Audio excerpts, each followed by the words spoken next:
when you guys are running machines, okay, obviously Hill's lab is set up a little bit differently than what mine is down here. You guys have got to make sure that you have safety glasses on. Okay, I feel like that's the easy thing that people that forget. But at the same time, we want to make sure that that is the one thing that you guys do anytime you run anything, whether it is drilling, even hand drilling. I would recommend that you guys have safety glasses on. If you have regular eyeglasses, understand that they are not going to protect your eyes, but they're there. Like they're going to work. They're going to be there. So I don't know what Hill would say. I tell my students down here that you do not have to have safety glasses or goggles that go over. We do have some of the things that would snap onto the side depending on how much you're doing. But I would say that if you have regular eyeglasses on, you are probably okay to be running the machines. Now, as you guys are working on different things, okay, there are certain machines that I would say require you to be what I would say like a little more cautious. And what I mean by that is like objects that are longer. It could be hair, it could be long sleeves, things like that. You could have strings, you could have your student ID on. Those are the type of things you guys have to be mindful of. That if you have those, I recommend taking them off. I recommend tucking them in, making sure your hair is pulled back, stuff like that. I say there are a couple things, but there is one thing that you guys need to know when it comes to the bandsaw. What is it? Have what? Patience. No. Even more. No. Common sense. Have common sense. All right? If you don't want to get cut, what are you not going to do? Don't put your hand past that circle. There you go. Okay, you're not going to put your fingers up on the bandsaw blade. Okay, focused on what you're doing, but watch where you place your fingers. At no point should your hand be in line with the blade. And what I've said, like again, I was a middle school teacher prior to this. The issues that I had with the bandsaw were when students got so fixated on cutting that straight line that they forgot to move their thumb when they were done. Okay. The one thing you want to make sure of is as that blade is about to cut through your board, just ease off a little bit, because if not, you'll see students' hands like shoot through the machine real quick, and it just catches you off guard. Okay, you didn't do anything wrong, but you're pushing too hard, and at that end, when that finally breaks through, your hands are going to shoot forward just from the momentum that you have. So as you're cutting, okay, relatively quiet. Okay, you're going to cut a little bit, and you'll be able to hear this is all normal sound. Now, if I start, okay, you can hear like a change in a noise depending on what you're cutting. Okay, cut through, spread that out, good to go.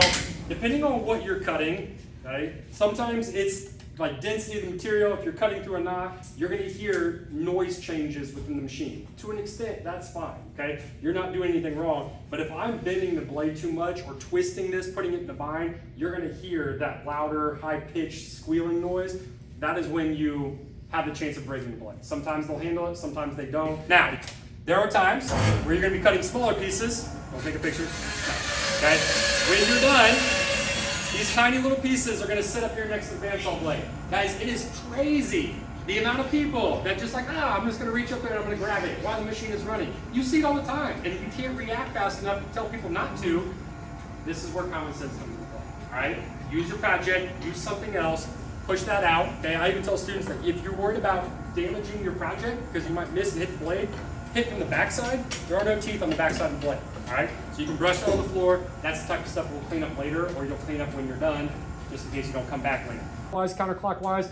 If I want to take this bit out, I press the button on the left side, and I hold this chuck on the end, and that's going to open that up. Okay, these teeth on the end will open and close.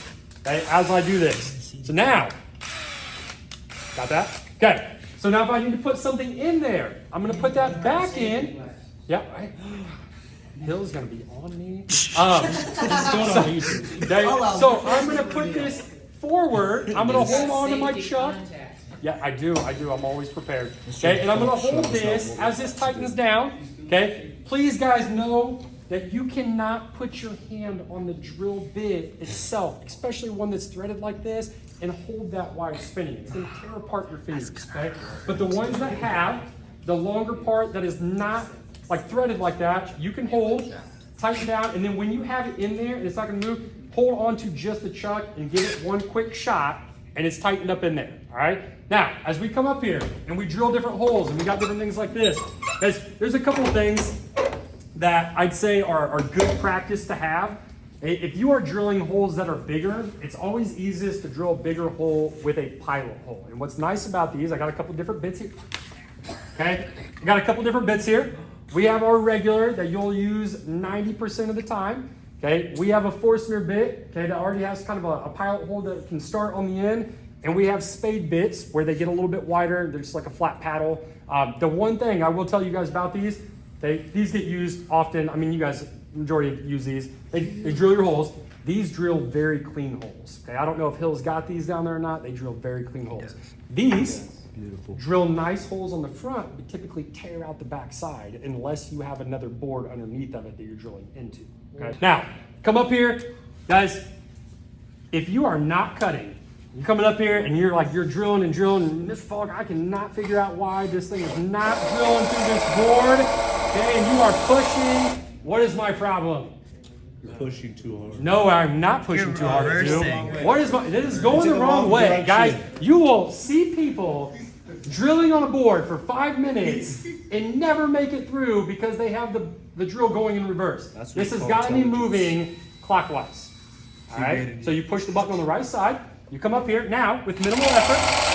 It's going to make my mess. It's going to drill my hole through my project, and you are good to go. All right. So if you are working now, the other thing on the flip side of that, if you are doing it correctly and it's still not working, most likely you have a bad bit. Every now and then people will drill through things that they shouldn't be drilling through with a certain type of bit, and they wear down these teeth, okay? Or you have these points that are doing like the digging part and they're not there anymore. Okay, at that point, we just got to throw them away and we got to move on, and we'll find you something different. All right. So these are different types of bits, different types of holes. Now we're going to jump to the test real quick to make sure. This is not the right one.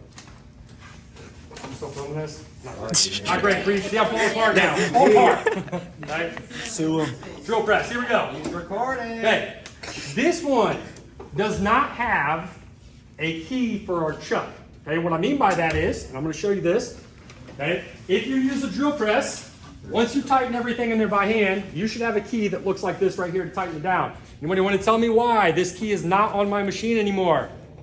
Jude, go ahead and continue telling us. Well, it was in the machine when someone stopped. That is right. Somebody left it in the machine last year. This thing ripped off the chain and went flying across my room. Okay? Guys, you've got to make sure that you take this key out before you turn the machine on. Anything that is on that chuck is going to go with it. Okay? Whether that's your board, whether it's your hair, whether it is a key, whatever it is, it's going to go and start spinning around with that. So be mindful.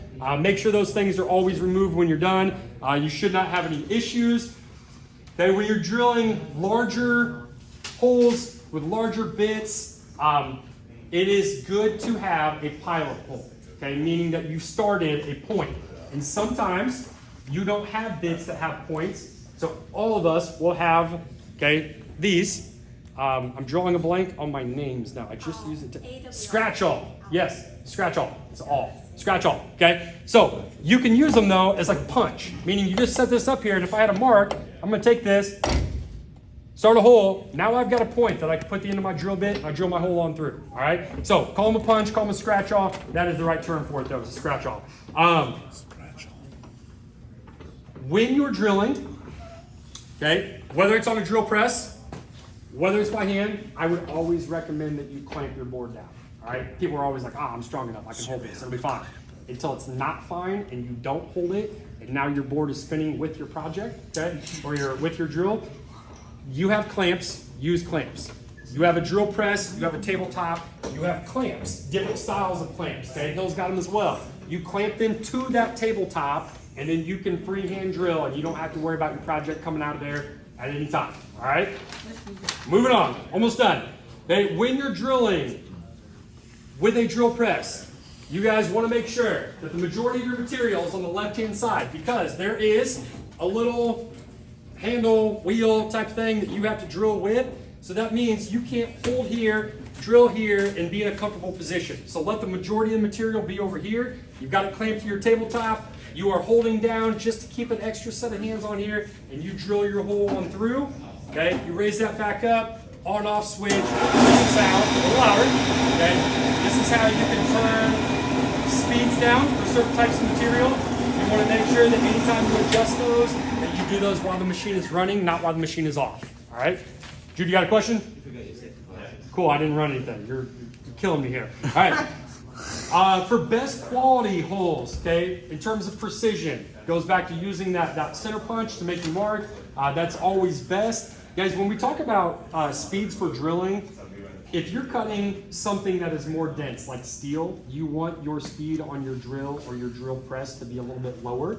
Okay, there is a adjustment on the top of these even for this. Okay, I got this. If I turn this down, you can see there's a clear difference between the two. This would be for the type of material that you're drilling through. For wood, you want it to be higher. Okay, for steel, things like that, you want it to be a little bit lower. There is an in-between on those for things like aluminum and plastic, but overall, I'd say 90% of the time you're gonna be drilling through wood, on occasion aluminum, especially if you're drilling new parts on GoBuilda. You just wanna make sure that you're drilling at the right speed. Be very cautious if you're drilling in plastic. If you guys have ever done that before, it goes very easy, but when it finally gives out, it's very easy to crack the plastic at the same time, all right?